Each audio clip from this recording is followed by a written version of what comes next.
I also feel it when I walk from the house down, and you kind of go across what is now a butterfly meadow, but you go across and there's a hill that kind of goes down a sloping hill to the cemetery.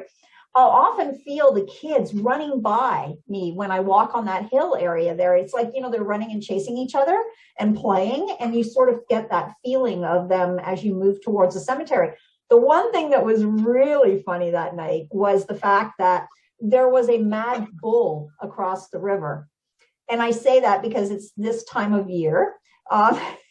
It was in October then, right? But the bull was across the way. There's a farm over there, and it was just, at the top of its lungs, and it was this long, scaring the crap out of people because what it was. And of course, I'm like, it's okay, it's just a cow, it's a bull over there, it's just, and they're like, that's horrifying. I've never heard, I just thought a cow would go moo. I'm like, oh no, they have a big voice when they want to have, but of course it was across the river and it was mooing all the time, right? So it was this big, long, drawn out moo. So it was so funny. So all these things go together. But if you have a chance to go to Ruth Bend, and Rachel, whenever you can, get over here one day, we'll take you there because Ian. Great. I'd love to go. Ian, when you went to Ruth Bend, did you or Trudy pick up on anything interesting in the cemeteries, either of them, or no? Not anything specific, but it was just a very creepy feeling in there. Maybe creepy is not the right word because it wasn't. Yeah, it wasn't. It wasn't scary creepy. It was just. Do you ever feel like you're being watched, Ian? When you're going through graveyards in general or cemeteries? There was a feeling about the site. It was just kind of uneasy. You know what it is about it? It seems very still. I find when you go in this graveyard, even though the wind can be blowing and the leaves can be rustling, there's this very still energy. And I understand what you're saying. It's almost like when birds. Yeah. I don't want to say it's a void because a void has no sound, but it's just this feeling that kind of, if you're not comfortable with it, it might put you at a feeling of being ill at ease. I'm okay with it. I've been at the cemetery many, many times, but just, such an interesting story. And it was the one that I ended up using in the commercial because it was just such a unique experience. I mean, I've had a lot of really great interactions with spirits and that, but this one was just uncanny because it wasn't just me. There was hundreds of people through this location that night, and so many of them were talking about. And it wasn't that we were all getting together and talking about it. It was at the end of the night, we had a sort of meetup in the stable and in the stable room. And then we started talking about the things, and so many people, then they were pulling out their cameras and going, look what I caught. And there was this weird mist that just looked like little people throughout the cemetery. And it wasn't like a cohesive fog that rolls in off the river, because then you get that rolling in of the fog. This was odd little shapes, just random, it was very interesting, very unique. So when we visited there was one of the gravestones that we were both drawn to, and I don't know if you remember this one. It's when you go in, it's to the right, more towards the back, and it's a big one. Back here. It has a cross on the top of it. Yeah, it's this one back here in the corner.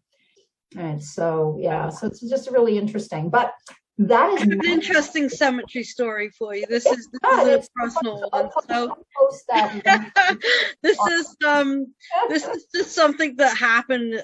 You can decide whether it's paranormal or not. But since we're having this conversation, I thought I'd throw it out there. My husband's grandma Rose she's buried in Hewelton, right there here in northern New York. And I guess that she doesn't have an upright headstone. Okay. Her headstone is flat, because it's expensive to have a different one. Unfortunately, that was just the way it was. Also, don't have an upright headstone. So. Right? Yeah, that's more common, I guess, than we think. I know with my nan, when she was cremated, she didn't have a headstone.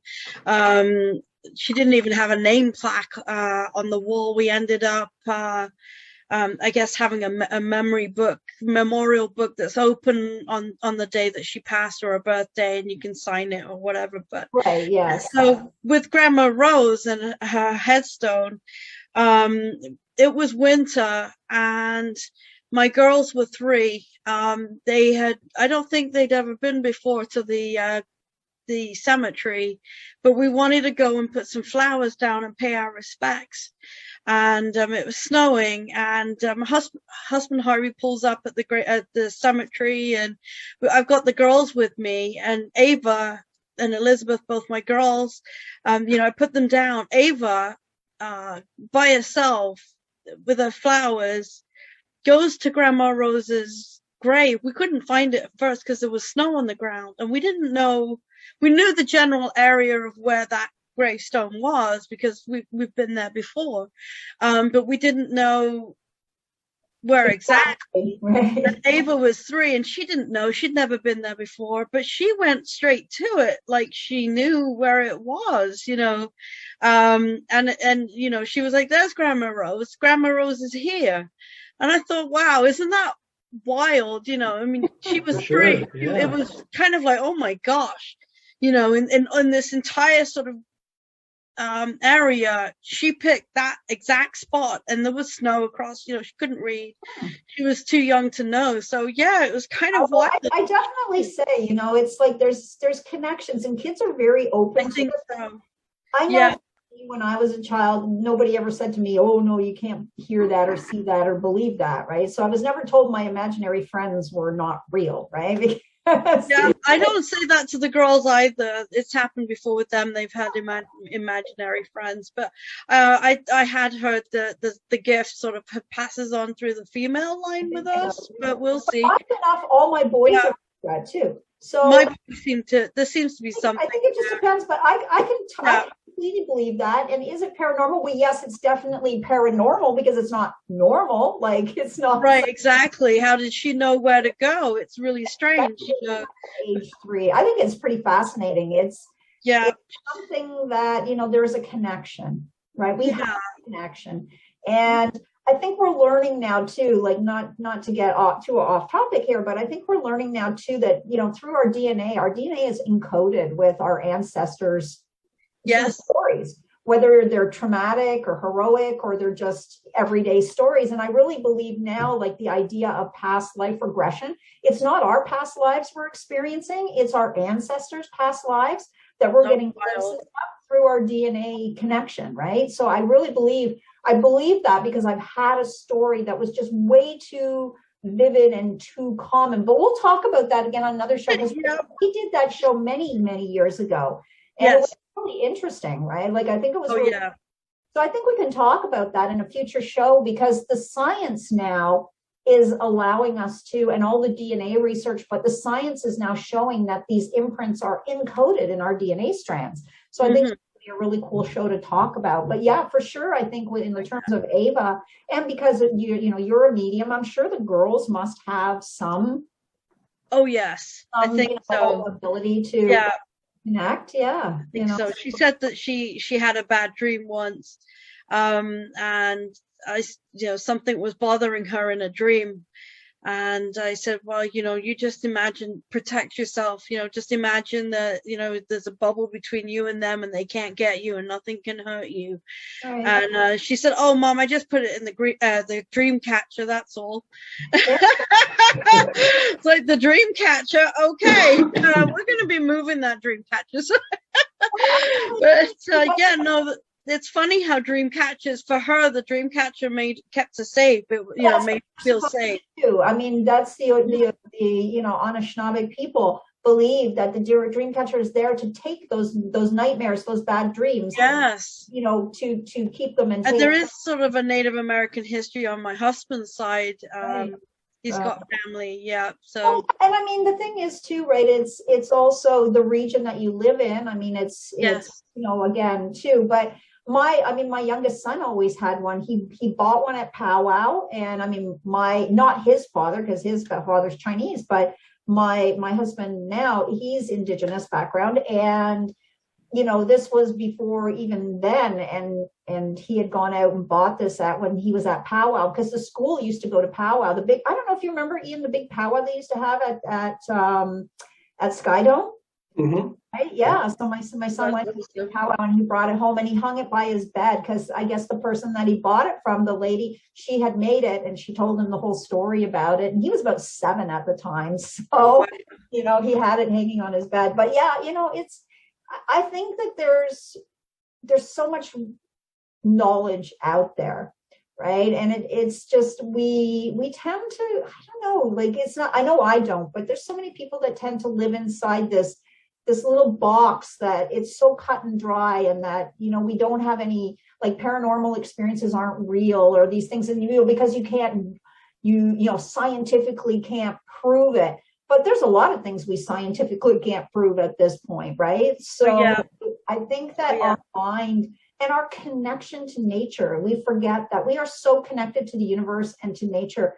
Even if you're living in the concrete jungle, you're still a part of the environment. So I think it's just a matter of opening up and being receptive. But if you're not receptive, you're never going to experience that, right? Like, you're never going to experience it. So, and again, I think everybody's capable of it. It's just, certainly kids are. I mean, I got, as a medium, when I worked for the paranormal teams, they constantly sort of wanted you to prove things, prove it. There's only so much you can prove. But stories, right? Like the stories, that I've been given. Again, I was saying this, actually, I was talking to a producer yesterday from a TV show, paranormal TV show, and they were, talking to me about these things. And I said, well, here's the thing for me, it's never a conversation, really. It's a listening experience.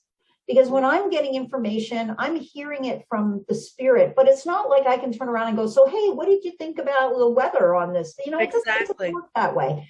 So I think that even, that connection, like with your girls to their, would be their great grandmother, right? Yes, Grandma Rose.